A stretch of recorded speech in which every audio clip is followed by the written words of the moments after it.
what you on this one.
William Morris has been seen several times here on the heavyweight explosion, and a man who really has kind of rekindled a career here, John, and the fact that he has come through a lot of ups and downs in his careers. Actually, at one time was 7-9. He's now moved to 12-10-1, and certainly a win here in Japan would be a very key continuation of that role on the heavyweight explosion.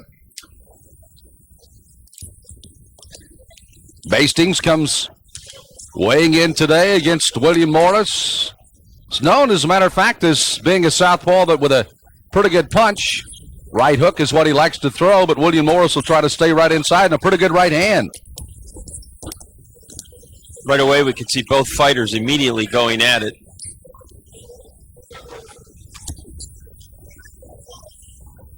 Interesting right jab that time by Basting, keeping that right hand very low, kind of an up jab.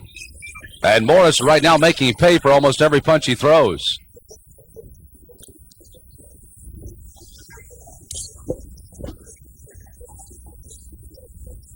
Jack Basting's fought a lot of the fighters from the Midwest, Dan Murphy, Horace Kraft, Tim Tomaszek, who had the fight with Tommy Morrison. But he's every time he's stepped up in class, Sam, he's had a real difficult time. Al Cole, Olin Norlis, he was on the short end there. I guess he would have to be classified on our heavyweight explosion as the tattoo man, and the fact that those are the most we've seen on the heavyweight explosion. Morris, very good charge on his attack here so far in this stack against Jack Basting.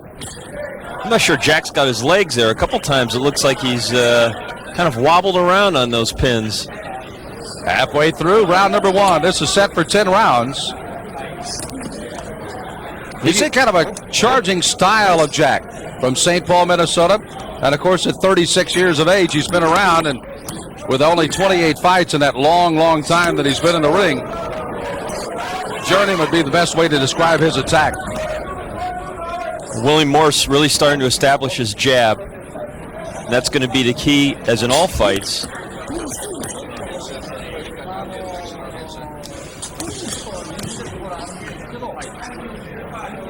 Morris should really be attacking the body, because that's where Jack's a little on the soft side. Get him to drop those hands a little bit and then go up top. Morris, by the way, does his training in his hometown of Philadelphia at the Joe Frazier Gym. Might see a little similarity to the styles occasionally, but outside of the style, that's about the only similarity you'll find between he and Smokin' Joe.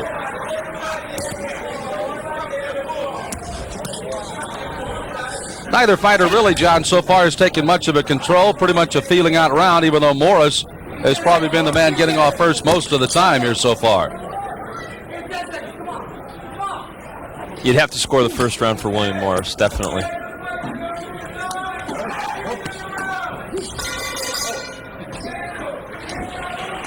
So, hearing a rather unusual bell to end round number one, we head over to the corner of William Morris. And on the other side, you see Ron Peterson working with him in that corner. Jack, of course, from St. Paul, known as Timber Jack. And most of the time, Ron Morrison indicated that he's called Timber Jack because a lot of people have fallen. He does have only 5 knockouts, but he said he does put people down but can't finish them off.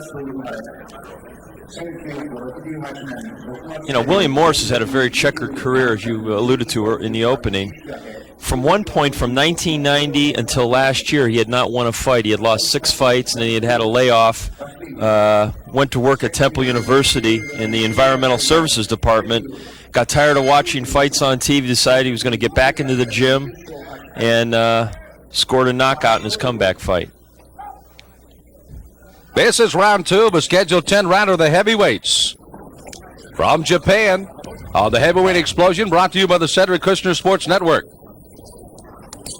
William Morris again in the solid black trunks, controlling the round number 1. Let's see what happens in the second round.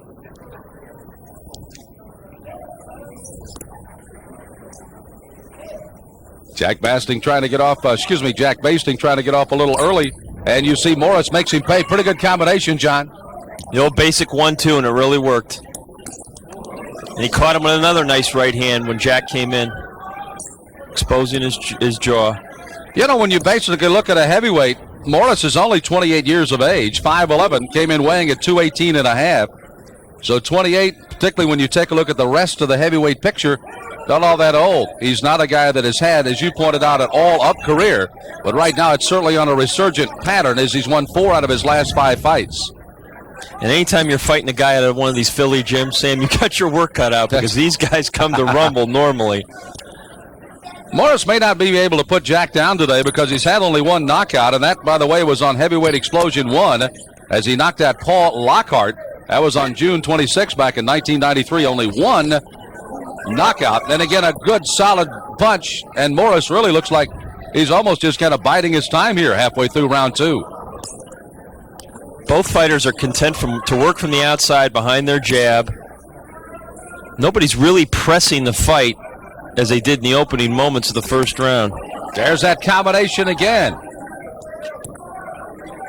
By the way, a win by William Morris may set him up for a future fight with USBA title holder Buster Mathis on this same card, fighting a non-title fight here in Japan. But nonetheless, a little carrot at the end of the rainbow here for William Morris.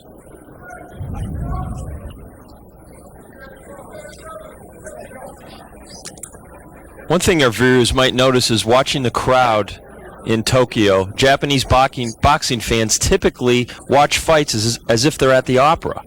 They're very quiet, very reserved. There's not a lot of raucous applause or, some of the fight venues we've seen before in the United States and around the world. You know, the crowds really get into the boxing matches, but not in Japan.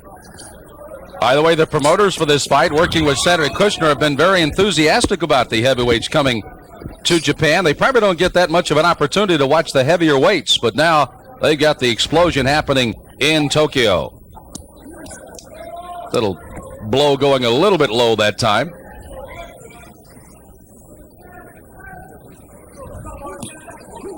There was one of those, I guess you'd call that the Joe Palooka punch there by Morris. Basting's got to get that jab working a little bit and keep William Morris off of him. He's really just kind of, laying back and letting Morris take the fight to him. But when you're 37 years old and your legs don't do what they did when you were 27. It's interesting in fighters having to come to Japan. Of course, just the different times has to be a great deal to do with it. Of course, the different culture, and I would imagine the main problem they've also had to go through in their training over here has been the food. They've had to bring a great deal of their food with them here to Japan just simply to survive and kind of keep on an even keel, because you don't just walk down the street and find a McDonald's restaurant if that's what you decide to look at. There's a jab and a straight right hand by Morris, really connected right on the button. Bastings took that one pretty well as he backpedaled, but the southpaw out of St. Paul, Minnesota, took a pretty good punch for Morris. Morris, however, pretty commanding lead on our unofficial scorecards as we head for the third round.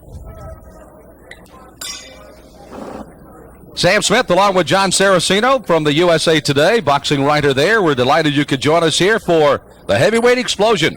Cedric Kushner Sports Network bringing you William Morris and Jack Basting as they battle on here in Tokyo, Japan. Just looking, as you pointed out, at that crowd behind the ring there. Again, a very subdued crowd, but you can imagine if one of these guys gets a big punch in, John, they might react. And pretty good shot by Morris, and then followed by that left hook by Jack Basting as he came in on top of him.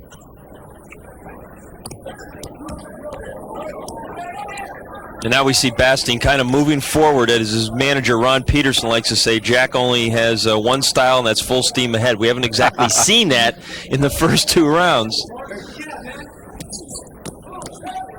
Morris has had a reasonably good game plan in this. Again, he has been the aggressor so far.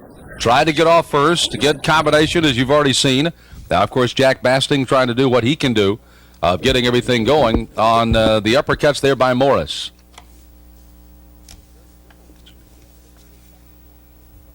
Very simple game plan, but a very effective one. Working behind the jab, throwing the straight right hands, caught him coming in there. Almost halfway through this, the 3rd round of the scheduled 10-round fight. And Morris again with the wild uppercut, trying to get in on Jack Basting. A miss with a wild left hook there. And left himself exposed for a counter punch, but Morris could not connect with the right hand. Basting has actually had a little international competition in the fact that he has fought outside of the United States in Austria, France, South Africa, and Canada. And, of course, at 36 years of age with 28 professional fights, probably gets a lot of call as a opponent, and that's exactly what he is here against William Morris. They're hoping to give William a pretty good test here tonight, and so far Jack has proven to be a pretty durable fighter. And he's eating a lot of straight right hands, and also the short right uppercut from Morris is landing.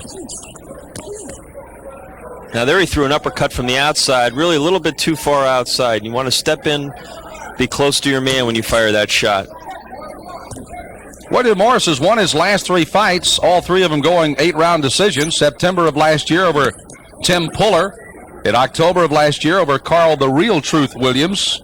And then his last fight in February on the Explosion over Ray Annis coming out of New York City. And matter of fact, a lot of people didn't think that William could get through Ray, but gave him his first defeat and a pretty good win for him.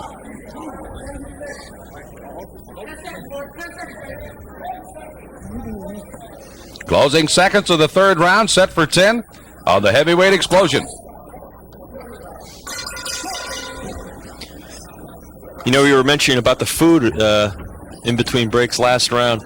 And actually, they do have a lot of McDonald's over in Tokyo. I know when we went with Mike Tyson for his first fight when he was heavyweight champion against Tony Tubbs, Tyson did not like Tokyo at all. It is an adjustment with the not only the hours and the time difference, but the food. I remember eating in our hotel. I was eating borscht every day, which was weird because there we were in Japan, and I didn't really care for the sushi or the raw fish, the rest of it. So it's definitely an adjustment for fighters, and you have to get over there, you know, a week or so in advance to get acclimated to not only the time difference, but the food and your surroundings. But the Japanese people were very polite, and we really enjoyed our stay as far as that went. Tyson didn't like Japan for another reason, too. I think it was one big right hand by Buster Douglas, if I'm not mistaken. Well, Getting ready for round number 4. Round 4, Jack Basting coming out from St. Paul, Minnesota, 36-year-old journeyman meeting William Morris. Again, a resurgence of his career, just going above the 500 mark in his last few fights at 12-10-1 with only a single knockout. And Jack has come out with a little more of vengeance in his heart right now to try to get back in this fight if he can. He's definitely down on the unofficial cards.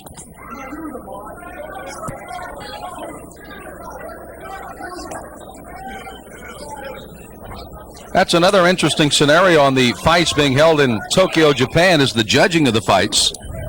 There was indication from Cedric Kushner that several of the judges would be from some international background, but it'll be interesting to see how they score the fights. Do they like an aggressive fighter? Do they like a defensive fighter? It'll be interesting as we see, particularly the scores on this first fight if it goes the distance. Morris landed a nifty uppercut there on the inside, caught Basting's attention. John, it's interesting when you take a look at a heavyweight such as William Morris, only one knockout in his 23 professional fights. Again, just an accumulation of punches. Never really had that one big knockout punch. You know, that's something that some guys can develop more in the gym as time goes along, learn to turn over their punches a little bit, get more power, leverage with their legs when they turn their bodies. But to a large extent, Sam, that it really seems to be a God-given talent. You either have the punch or you don't. And you're able to take a punch or you're not able to take a punch, too. In many cases, that's very true. You either have the glass jaw or not. There's really not a lot of tweeners, but if there has to be one, there may be one right here in William Morris. He is able to take a lot of punishment. Doesn't necessarily dish it out in a knockout style, but he is, as you can see, an active fighter. Likes to keep moving as much as he can, particularly when he's chasing as he is here in this fight today. You see 1 minute to go in round 4 of a scheduled 10-rounder. You know, being a southpaw, William Morris hasn't had much trouble with his southpaw opponent. That hasn't been a real problem at all to him. He solved that dilemma very quickly.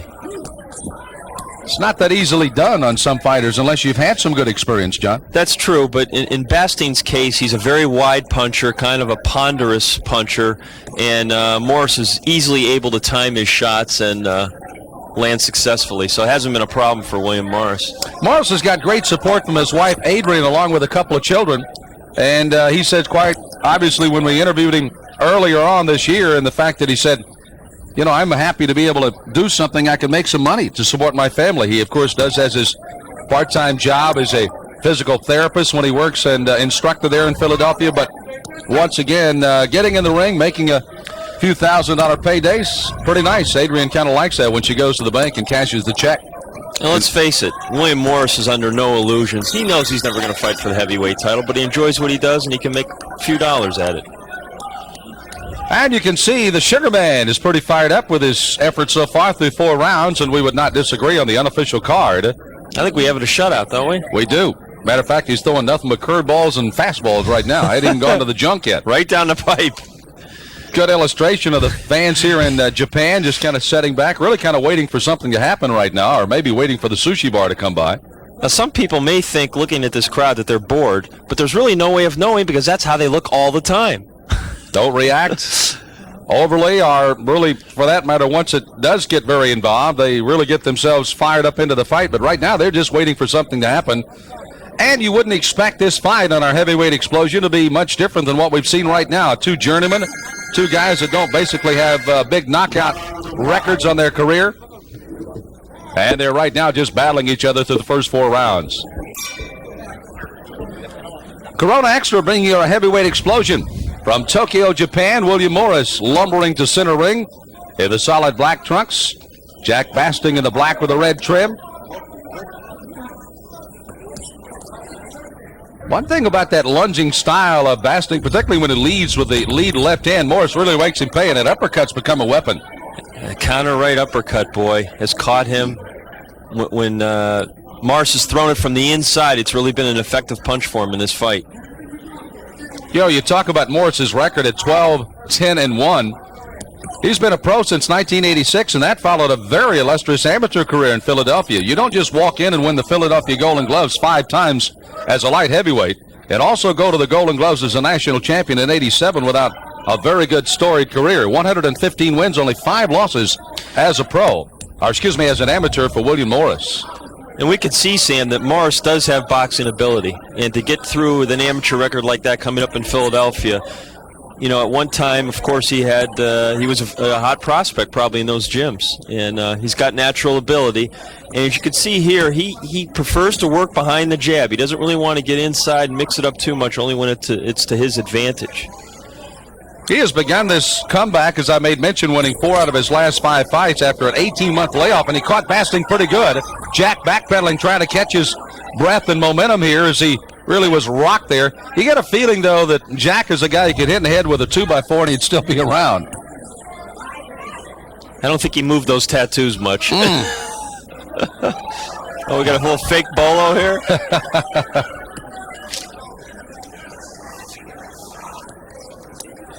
Bastings, by the way, I was looking on his record, has indeed been knocked out 4 times. Willie Mayberry did it way back in 86. Mark Kaler did it in 1987, as did Seamus McDunn came on and got him down. And the last fight, of course, Orlin Morris knocked him out in the 4th round. So he has been knocked out 4 times in his career so far. Seamus McDunn, a fighter that Evander Holyfield beat a couple of years back. So there's a couple fighters on Basting's record that we're familiar with. Most recently, of course, Orlin Norris. Brother of Terry Norris, who tries to regain his title soon. You see a half a minute to go in round number 5. We'll be halfway through this fight, a fight that was expected to go the distance, and you don't see any reason why it should not. Neither one of these fighters have a history of any cuts, which would be the only other way that would be stopped here in Tokyo tonight.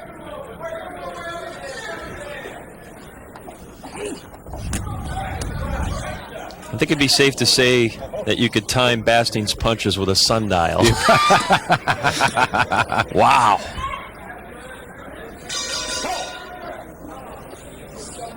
So both fighters have fought through halfway through this 10-rounder, and again, the crowd very quiet, waiting for things to happen. Morris is very content with what's happening, though, John. I mean, he's done what he needs to do. He's fought the fight that he normally fights, so no concern in doing anything, even though you see him trying to work on a little bit more of the combination and then get out and also try to get some angles on Jack Basting if they can.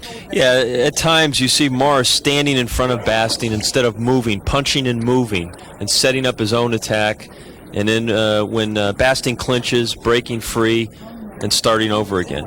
But you don't want to stand in front of the guy. You want to step off to the side after you punch. But I don't think at this point Morris is worried about too much retaliatory, moves from Basting. Basting hasn't been able to land the shots that Morris has, so he's confident he can do what he wants in the fight, and so far that's exactly what he's done. Jack Bastings answers the bell for round number 6. He's in the middle of the ring waiting for William Morris this time, who has taken his slow, easy time in coming out, but that's the only time that he has not been in command of the fight. For the most part, from right on, he actually hurt Bastings pretty well back in the 3rd and again in the 4th round.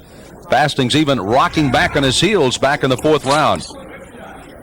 And Morris tried to sneak that right uppercut again when Basting came in with his head low and exposed. Basting even gave us a little look as if he was going to shift to the more orthodox right hand there for just a few seconds and then quickly went back to the southpaw stance, which I don't believe is his forte in switching at all.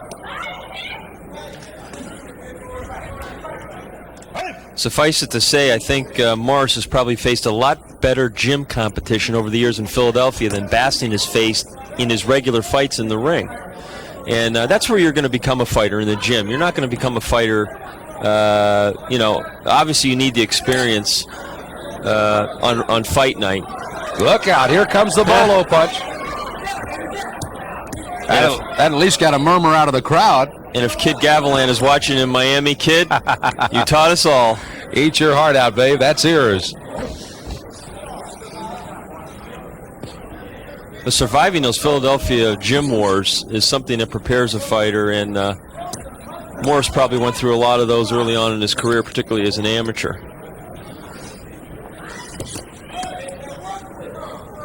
You know, he thought seriously about, since he was a light heavyweight when he fought as an amateur and fought a great deal of his early career as a light heavyweight. He came up, looked at the cruiserweight, said, nah, I'm just going to go ahead and eat myself into the heavyweights, and he certainly has. Not that he's all that heavy, particularly when you put that 218.5 pounds on a 5'11 frame. But nonetheless, he didn't see any opportunities in the cruiserweight without stepping up to the heavies. And Cedric Kushner's heavyweight explosion has given him a good showcase. And right now, with an opportunity of maybe fighting USBA heavyweight champion Buster Mathis at the end of this rainbow, he's certainly trying to keep himself in fairly good shape and stays busy. Well, I'll tell you what, if he fights Buster Mathis, he's going to have to be a lot busier on fight night. Absolutely. Because Buster will stay right on his chest, and Morris, who has a nice jab and a nice 1-2 combination, there's nothing wrong with it, but he doesn't throw it enough. And he's going to have to raise those hands a little bit on his defense, too. He's a little sloppy here, but he can afford to get away with that kind of defense against Basting. You know, if he comes in pretty good shape and ready to fight, it would be very reminiscent of Buster Mathis' fights with Mark Young, a journeyman out of Charlotte. In the fact, Charlotte, North Carolina, and the fact that they both just kind of stood chest to chest and really fought a pretty good fight. And if William Morris, again, were in condition and wanted to do that as a game plan, that might be a pretty good war. But right now they end round 6 of this heavyweight fight in Tokyo. Morris kind of shakes his head, John, going over to the corner saying, well, just another day in paradise here. Also, I think probably why you're not seeing him throw as many punches is that he's not in tip-top shape. And with a 10-round fight, you're going to hold a little bit extra in the fuel tank and not try to throw everything you have the first portion of the fight. But he's building up a sizable points lead where Basting is going to have to have a knockout or a stoppage for any hope to win the bout. Try to keep him cooled down, a little warm in the arena tonight. And you see how he makes Basting pay here, John, is when he comes lunging in. He landed, what, about 6-8 punches there? Well, some of those shots kind of glanced, and Basting was able to roll with the shot, and I'm not sure a lot of those actually landed solidly, but you did see him throw that counter right uppercut.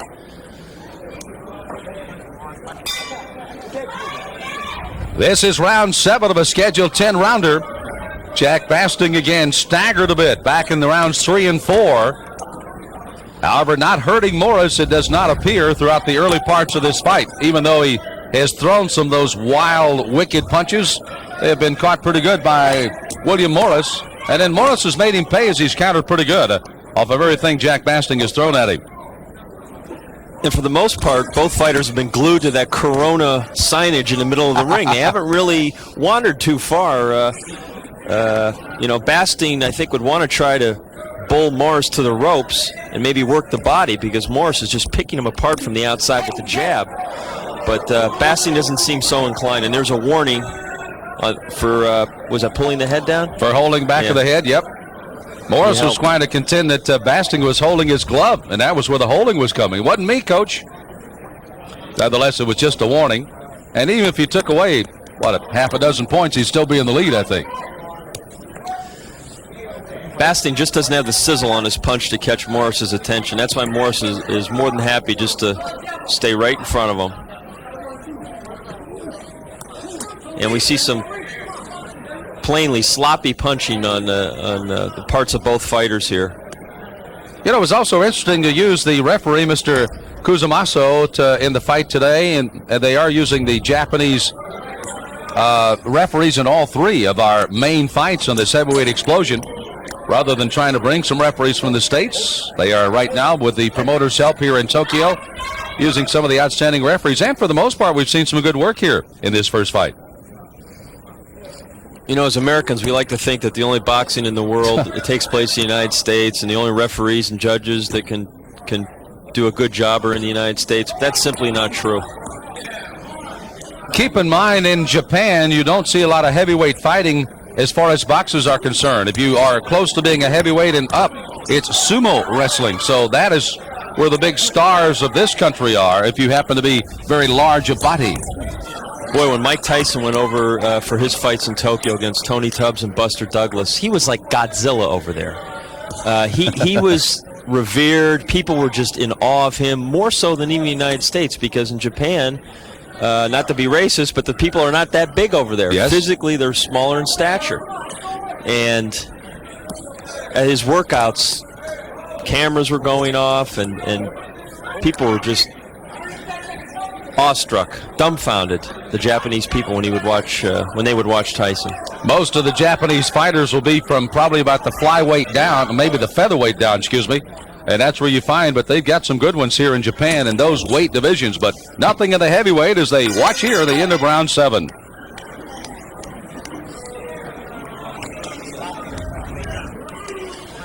Maybe able to listen a little bit in William Morris's corner here to see if any strategy being mapped out for what they're going to try to do in these last 3 rounds. I'd like to hear what Sugar Man's saying to him right now. He's had pretty good running dialogue, yeah.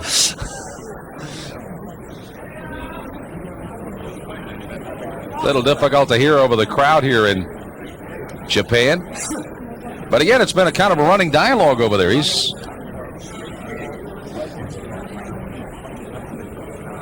Sam, that crowd is so quiet. I got a funny feeling that people in downtown Tokyo right now can hear what's being said in that corner. That's probably so. You can see some of the American fighters who have come not only with the entourage, but those that are here in Japan and have watched the activity, and others that, of course, come in from various areas of this part of the world to watch the fights here in Tokyo. This is round 8 of a scheduled 10-rounder. William Morris and Jack Basting, as they are battling here in round number 8. It has been, for the most part, William Morris from round number 1. A couple of staggering combinations in rounds 3 and 4, but Jack Basting continues to stay there and does exactly what he's done from round 1 on. Just lumbers in, throws a couple of punches, and then gets caught with about 3 or 4. clear to see, John, both are laboring a little bit as far as their conditioning is concerned this late in the fight right now. And quite obviously, William Morris does not advertise himself as the second coming of Hulk Hogan. I mean, his body, his physique's just a little bit soft. It looks like he's been at that Baskin and Robbins quite a bit. You see that slinging right hand followed by some body work by William Morris. You know, we were mentioning about sumo wrestling here in Japan. Another couple of sports that have really taken off here in Japan have been the wrestling. That has really been a world phenom with all of the World Wrestling Federation, and also kickboxing, and so many different styles of kickboxing. And let me tell you, there's some tough customers when you talk about kickboxers here in Japan. And now they're getting a good opportunity in Japan of looking at some heavyweights, but they're kind of waiting for some fireworks. They're finally seeing a little. You see a few smiles on the faces of the crowd behind the two fighters. Well, Basting got caught with a right hand. I guess he decided the only way I'm going to keep this guy off me is actually to fire punches. Hey, no kidding, Jack. Tried to lead with that right hand to the body. Came back with the left. It was blocked easily, and now they have started just to lean on each other a little bit. Now, this is a function of poor conditioning, what we're seeing here, and in the case of Basting H.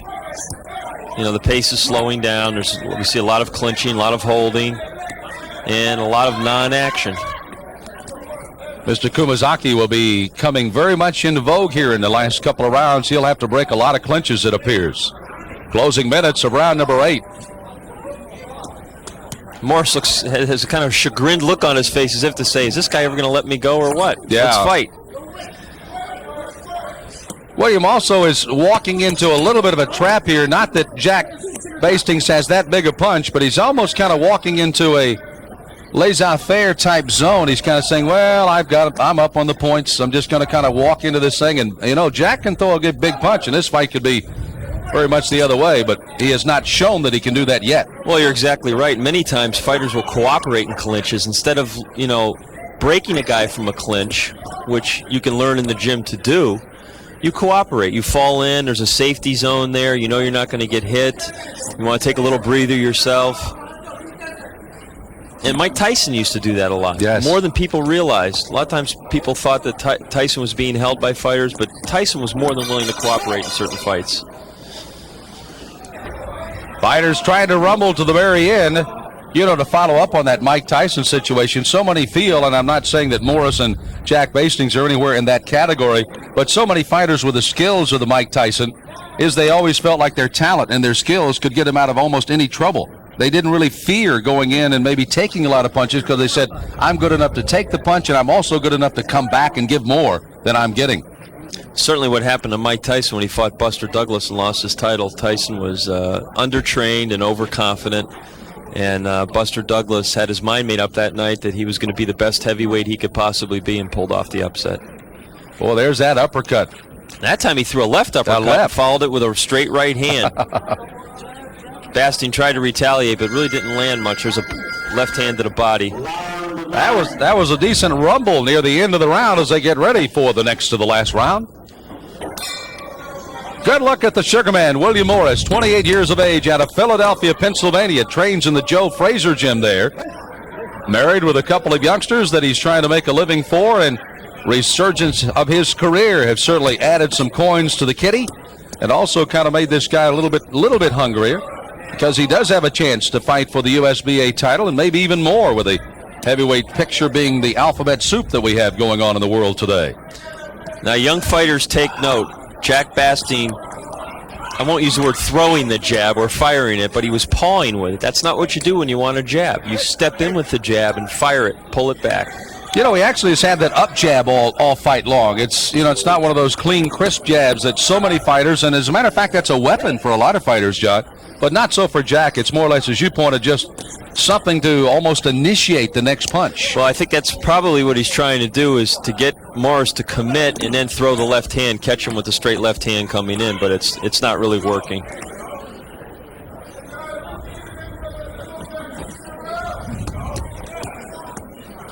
And again, you can see why Morris with only one knockout and Jack with only 5, only 6 together.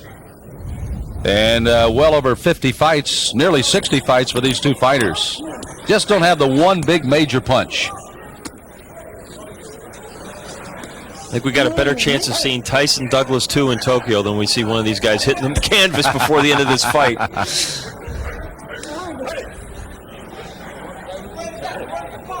Speaking of Tyson, since we've been referring to him so much during the broadcast, Mike's going to be out of prison in about a year if everything goes right for him. Perhaps sooner if any appeals could come through. But the heavyweight division is going to take on a whole new look when Tyson gets out of prison. And I think boxing's going to need that boost in the arm because it's been down for a couple of years since he's been away. And the one thing we've noticed about Tyson is you saw the shoulder by Jack Basting there kind of knocking Morris off balance is the fact he's starting to get that surly, nasty type attitude about him again. And when he comes out, you talk about being hungry. He'll definitely be hungry. Boy, if spending 3 years of your life in prison doesn't make you hungry and losing millions of dollars and spending it on legal fees and who knows what else from what other sources, you're never going to be hungry again to fight. And I think Tyson will come out with the proverbial eye of the tiger. And I think at some point you're going to see him reclaim part or all of the heavyweight championship. And I don't think that's a surprising prediction. One closing note on Tyson, when he first went into prison, he said he had no desire to stay in the gym and work inside the prison, even though that was his recreation time.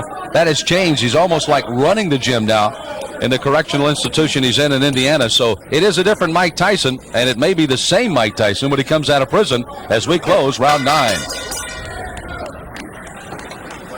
Well, I don't know if the judges have it a shutout, but I suppose it doesn't matter. It's a lopsided points advantage for William Morris. Well, I guess the much-used phrase has to come out. Jack Basting has to knock out William Morris to win this fight. So we'll see if he's got anything in his arsenal that can do that. And William Morris has to be very cognizant of that same fact. You may see him fighting as defensively as we've seen him fight all night long in this 10th and final round. Or you could put it this way. It's time for Timber Jack to take out the axe and start chopping because he's out of rounds. You can see Morris, he has been slumping on his stool like that since about the 6th or 7th round. He's pretty well beat over there. See the ice packs working a little bit on the eyebrows. No problems, no swelling. And they're ready for the last round. Bronx cheer, would you call that from the crowd? Well, they want something to happen as they start round 10. And they touch up gloves, rather reluctantly, I might add. And Jack Bastings has been told by Ron Peterson, this is it, 10th round. Got 3 minutes, do something with it. You can see William Morris is going to try to stay on his chest and try to tie him up most of the round. Well, he fires that good combination again. I realize, John, that Jack Bastings is a rumbling kind of a brawling type fighter, but he really doesn't give himself any chances with the distance. I mean, he just kind of lunges with punches and just tries to get inside and then doesn't do much with it. Or he's not able to in this fight. Unfortunately, Sam, I think that's his talent level. That's it. He's reached a peak. I don't think he's going to get any better, but your point's well taken. With his style, he's not going to win a lot of fights against either rated fighters or guys who know how to fight. I mean, he's going to go in there against crude fighters and hold his own if he's not asked to do too much and win some fights against some journeymen. Not that it is set in with William Morris in this fight tonight here in Tokyo, but, Jack is a type fighter that will test your fighter. If you bring him in as an opponent, he's going to stay around, and you really kind of test the frustration level of your fighter. He'll hit him, and he'll hit him, and he'll hit him, and he won't go down. All of a sudden, he comes back, and he said, hey, that's my best shots, and the guy's still here. So you're really able to test your fighter's frustration level when you fight a guy like Jack Basting, and certainly William Morris has found that out in a couple of rounds. You saw him shaking his head a couple of rounds, going back and say, hey, I've hit him with a lot, but he's still here. No question about it.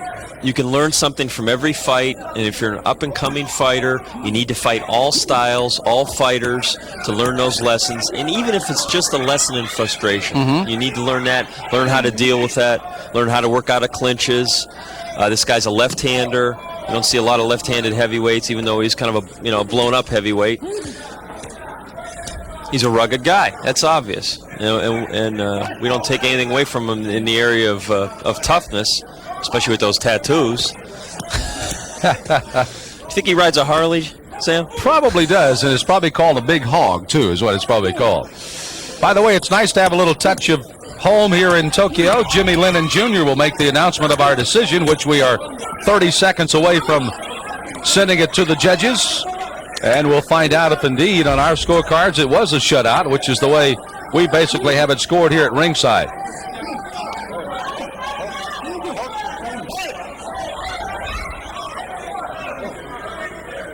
Both fighters won't have any trouble going to sleep in Tokyo tonight, though.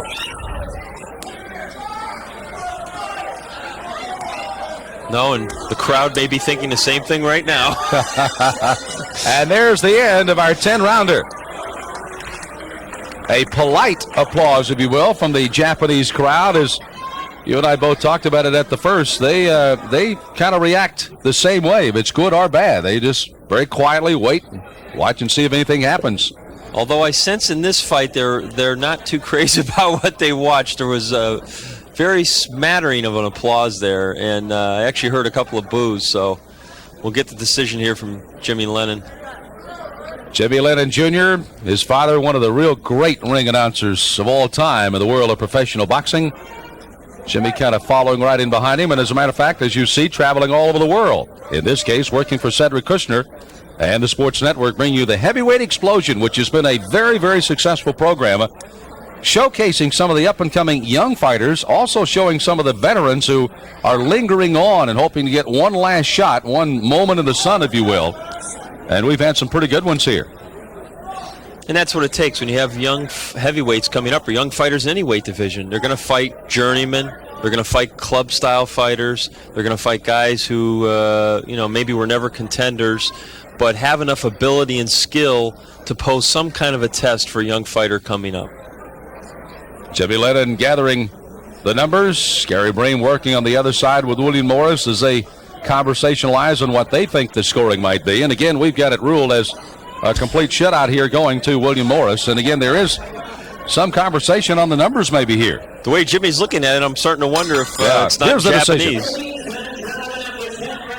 decision. We have a split decision. Side, Uchida scores about 97 to 96 in favor of Jack Basting. The referee, Yamasaki, scores about 97-96 in favor of William Morris. And judging ringside, Morika scores about 98 to 96 in favor of the winner, William Morris. Well, William Morris picks up his 13th win, and I guess our question is answered, John, about how the scoring will go here in Japan. You heard a split decision on a fight that, from our vantage point, looked like it was top-heavy Morris, but again, as Basting gets one of the cards, 97-96, the other two going to the winner, William Morris, here in Japan on our Heavyweight Explosion.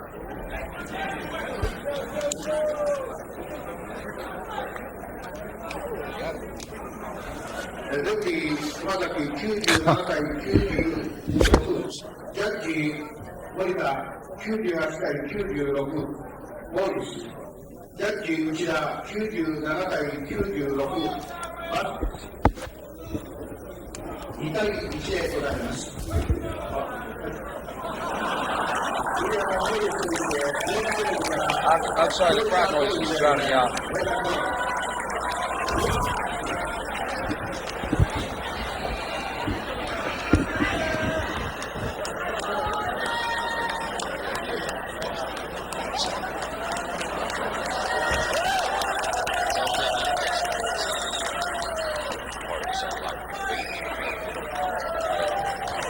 That trophy.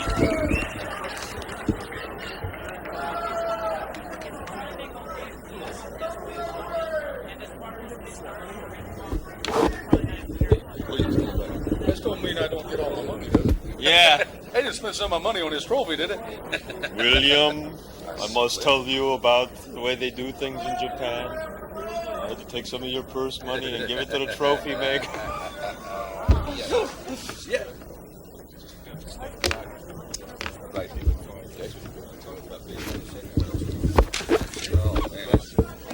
Well, at least we got some rounds. Yeah. When are we going to announce that? Where is that? I'm sorry, June what? HBO. Also, make sure you knew that I know that you know Matthews. Not a title fight, but if he loses the title, they give Gotcha. Now, if he loses, it'll be vacant. well, you know, if he loses, Mathis loses the title. Shouldn't. No. That's what they just told me from over It's there. not. It's a non-title Did you fight. say it was? Is it 10 rounds? It's a 10 Yeah, round. can't. Yeah. It's a Who title. won't lose? It'd be declared. If you Oh, lose is that it, what you're yeah. saying? Be declared vacant? It'd be declared vacant. Well, they yeah. could. They can do Can they do that? I It'd be think so. declared, Yeah. it'd be declared yeah. vacant, and but Griffin, in other words, Mathis Griffin loses would the title, but Griffin doesn't get it.